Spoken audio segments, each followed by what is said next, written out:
ஸ்ரீ ரகுவம்சம் 64ஆம் பகுதி. சீதையின் பிரிவுக்கு பின் சமுத்திரத்தை கடலை மேகலையாக அணிந்த பூமி ஒன்றையே தன் துணையாக கொண்டு ஆட்சி புரிந்தார் பகவான் ஸ்ரீ ராமபிரான். வேறு விவாகம் என்பது அவர் சிந்தையில் கூட இல்லை. அந்நேரம் யமுனை நதிக்கரையோரம் தபோவனம் கொண்டிருப்போரும் லபணன் எனும் அசுரனால் பாதிக்கப்பட்டவர்களுமான ரிஷி முனிகள் தங்கள் துன்பத்தை நீக்கிக் கொள்ள ராமபிரானிடம் சரணடைய வந்தனர்.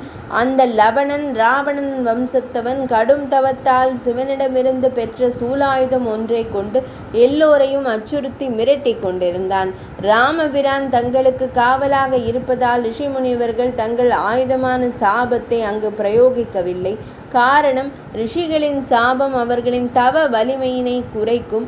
அதை நிரப்ப அவர்கள் மீண்டும் கடும் தவத்தில் இறங்க வேண்டும். யாருமே தங்களுக்கு இல்லா காலம் சாபத்தை கரத்தில் எடுக்கும் முனிவர்கள் இப்போது ராமபிரான் இருப்பதால் தாங்கள் லபணனை வீணாக தண்டியாது அவனை குறித்து ராமபிரானிடம் கூற வந்தார்கள். தன் பிறப்பு தர்மத்தை நிலைநாட்ட என்பதால் ராமபிரானும் அவர்கள் துன்பத்தை களைந்து தருவதாக வாக்குறுதி தந்தார். முனிவர்களோ அந்த லபணனை சூலத்துடன் இருக்கும் பொழுது கொல்ல இயலாது என்பதை கூறி சூலமில்லா நேரம் அவனை வதைக்கும் வழிமுறைகளையும் கூறினார்கள். ராமபிரான் அவர்களுடன் செல்ல சத்ருக்களை பணித்தான். அதுவரை எந்த சத்ருவினையும் கொல்லாத அவனுக்கு சத்ருக்னன் எனும் பெயர் இனியாவது பொருந்தட்டும் என பகவான் ஸ்ரீ ராமபிரான் முடிவு செய்திருந்தார் போலிருந்தது. சத்ரு எனும் எதிரிகளை தவிக்கச் செய்பவர்கள் என்பது பொது விதி. அந்த விதிக்கு விலக்கு பெறுவது போல் இருந்த சத்ருக்னனை இங்கே களமிறக்குவதன் மூலம் அவன் சத்திரிய பொது விதிக்கு கட்டுப்பட்டவனே என உலகிற்கு காட்ட பகவான் ஸ்ரீ ராமபிரான் விரும்பினார். தமையன் சொல்லுக்கு மறுசொல் கூறாத சத்ருக்னன் ராமபிரானிடம் ஆசீர்வாதம் பெற்ற பின் ரதமேறி முனிவர்களின் தபோவனத்திற்கு மலர்கள் நிறைந்த நறுமணமிக்க சோலைகள் வழியாக அதன் அழகை கவனித்தபடியே சென்றான். ராமபிரான் சத்ருக்னனுக்கு துணையாக ஒரு சேனையினை அவன் பின்னால் அனுப்பி இருந்தாலும் அதன் உதவி சத்ருக்னனுக்கு அவசியமாக இல்லாதபடி அவன் தனித்து நின்றே வெல்லும் ஆற்றல் கொண்டிருந்தான். முனிவர்கள் சத்ருக்னனுக்கு வழிகாட்டியபடி முன் சென்றனர். பொலிவுமிக்க சத்ருக்னன் தேரில் அவர்கள் பின்னால் சென்றது. வாலகில்யர்கள் எனும் ரிஷிகள் முன் செல்ல சூரியனின் தேர் நகரும் காட்சி போல் இருந்தது. முனிவர்கள் தபோவனம் தொலைவில் இருந்ததால் வழியில் இருந்த வால்மீகி முனிவர் ஆசிரமத்தில் ஓரிரவு தங்கி செல்ல விரும்பினான் சத்ருக்னன். அதனால் அவன் தேர் ஆசிரம வாசலை அடைந்த போது அங்கிருக்கும் மான்கள் தலையினை தூக்கி அவனை கண்டன. வால்மீகி முனிவர் தன் தவ வலிமையினால் கிடைத்த சிறந்த பொருட்களை கொண்டு இளவரசனான சத்ருக்னனையும் அவனை சார்ந்தவர்களையும் உபசரித்தார். அதனால் மிக்க மன திருப்தி அடைந்த சத்ருக்னன் நல்ல ஓய்வினை அந்த இரவில் பெற்றான். அந்நேரமே பூமியானது செல்வத்தையும் சேனையினையும் அரசனுக்கு கொடுப்பது போல் இரு குழந்தைகளை ராமனுக்கு பெற்று கொடுத்தாள். சத்ருக்னன் தன் தமையனுக்கு 2 மகன்கள் பிறந்தார்கள் எனும் செய்தி கேட்டு மகிழ்ந்தவனாய் வால்மீகி முனிவரை கரங்கூப்பி வணங்கி மகிழ்ந்து காலையில் விடை பெற்றான். சத்ருக்னன் அந்த லபணாசுரன் வாழும் மதுவனம் எனும் வனத்தின் பக்கம் சென்றான். அங்கே கும்பிகி எனும் அரக்கியின் மகனான லபணன் கப்பம் பெற்று வரும் அரசன் போல காட்டுக்குள் இருந்து விலங்குகளின் குவியலை சுமந்து வந்தான். பச்சை மாமிசத்தை தின்னும் பரிவாரங்களை கொண்ட அவனின் புகை போன்ற கருஞ்சிகப்பு நிறமும் உடலில் வந்த மாமிச கொழுப்பின் துர்நாற்றமும் அக்னி ஜுவாலை போன்ற செம்பட்டை முடியும் கொண்ட கொடிய தோற்றமானது சுடுகாட்டில் பிணத்தோடு எரியும் சிதையில் எழும் நெருப்பின் அகோர தோற்றம் போல் இருந்தது. அவ்வளவு அச்சமும் அருவருப்பும் கொண்டவனாக இருந்தான் லபணன். எதிரி பலமற்ற நிலையில் இருக்கும் போது தாக்கினால் வெற்றி என்பதை உணர்ந்திருந்த சத்ருக்னன் சூலாயுதமின்றி எதிர் நின்ற லபணனை உடனே எதிர்த்தான்.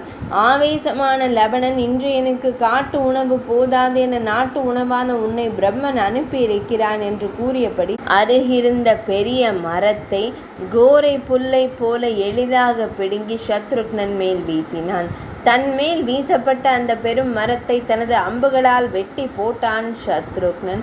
அவனின் பாணங்களால் அம்மரத்தின் மலர்களும் துண்டிக்கப்பட்டதால் அவற்றின் மகரந்த பொடிகள் அவன் மேல் படர்ந்து ஒட்டி கொண்டன.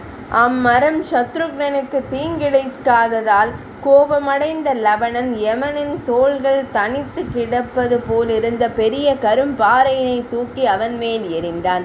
மலைகளின் சிறகுகளை வெட்டிய தேவேந்திரனை தெய்வமாக கொண்ட அஸ்திரம் ஒன்றை அந்த பாறையினை நோக்கி சத்ருக்னன் ஏவிவிட அது பாறையினை மிக மிக மென்மையான மணல் பொடிகளாக்கி அப்படியே பனி போல் விழ வைத்தது. அதை கண்ட அரக்கன் தன் வலது கரத்தினை ஓங்கிக் கொண்டு சத்ருக்னனை நோக்கி ஓடி வந்தான். அது பெரிய மலையின் உச்சியில் தனித்த பனை மரம் காற்றில் அசைவது போல இருந்தது. தன்னை நோக்கி ஆவேசமாய் வந்த லவணனை நோக்கி நாராயணரின் அம்சமான கனை ஒன்றை ஏவினான் சத்ருக்னன். அந்த கனையால் நெஞ்சம் பிளக்கப்பட்ட லவணன் பெரிய சத்தத்துடன் கீழே சாய்ந்தான். நடந்த மோதலை நடுங்கும் அச்சத்துடன் கண்டுகொண்டிருந்த ரிஷி முனிவர்கள் அப்போது அச்சம் நீங்கினார்கள். அப்போது சத்ருக்னன் மேல் தேவர்கள் பூமாரி பொழிய லவணன் உடல் மேல் பறவைகள் வந்து வீழ்ந்து கொத்த துவங்கின.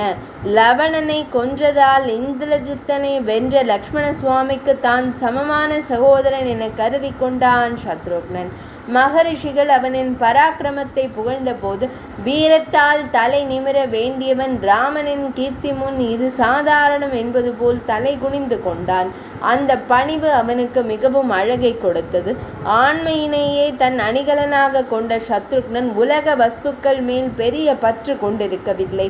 அவன் தனக்காக அல்லாமல் உலக நலனுக்காக அந்த யமுனை நதிக்கரையில் மதுரா நகரத்தை நிர்மாணம் செய்தான். அந்த மதுரா நகரம் சிறந்த மன்னனால் ஆளப்படுகின்றது என்பதை அதன் செல்வம் காட்டிற்று.